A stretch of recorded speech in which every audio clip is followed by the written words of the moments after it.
Hello hi welcome back to my channel Mena vlogs.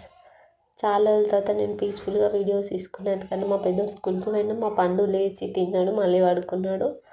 వాళ్ళు లేచి ఉంటే అటు పోతాడు ఇటు పోతాడు, వాని మీదనే ఉంటుంది నా ధ్యాస అంతా. దేవుడు ఇచ్చిన మనకి ఇచ్చిన అవయవాలలో ఎక్కువ యూజ్ చేయకూడదు ఏంటో చెప్పాను. నాలుక అది ఎంత తక్కువ యూజ్ చేస్తే అంత మంచి జరుగుతుంది, ఎంత పాజిటివ్గా యూజ్ చేస్తే అంత ప్రశాంతంగా ఉంటాం. కొందరు నెగిటివ్గా మాట్లాడేటోళ్ళు ఉంటారు. కొడుకులు పుట్టిన వాళ్ళ దగ్గరకు వచ్చి అయ్యో బిడ్డ పుట్టలేదా, బిడ్డలు పుట్టిన వాళ్ళ దగ్గర అయ్యో ఇంకో కొడుకు అయితే మంచిగా ఉండు, ఒక్కరు పుట్టిన వాళ్ళ దగ్గరకు పోయి ఇంకొకరు అయితే మంచిగా ఉండు. ఎందుకు వాళ్ళు ప్రశాంతంగా ఉండరు, వాళ్ళని ప్రశాంతంగా ఉండనియరు. ఎవరైనా లడ్డుగా ఉన్నారనుకో కొంచెం బక్కగా అయితే బాగుందంటారు, కొంచెం బక్కగా ఉంటే కొంచెం లడ్డుగా అయితే బాగుందంటారు, కొంచెం సాయం నలుపుంటే ఇంకొంచెం తెల్లగా ఉంటే బాగుందంటారు, జుట్టు తక్కువ ఉంటే ఇంకొంచెం జుట్టు ఉంటే బాగుండేది, ఇంకా సూపర్ ఉండేది అంటే.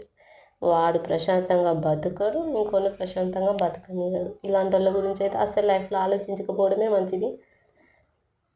లైట్ మనం ఎట్లున్నా ఏదో ఒక వంక తీసి అస్సలు బతకనియరు. ఇంకొక విషయం ఏంటంటే కంపారిజన్. వాళ్ళు ఇట్లా వాళ్ళు అట్లా మనం ఇట్లా అని కంపేర్ చేసుకొని మన లైఫ్ని మనం నరకం చేసుకోవద్దు.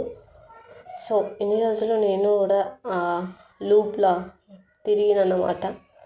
వాళ్ళనే మాటలు అవన్నీ మనసుకు తీసుకునేది. కానీ ఇప్పుడు అట్లా కాదు.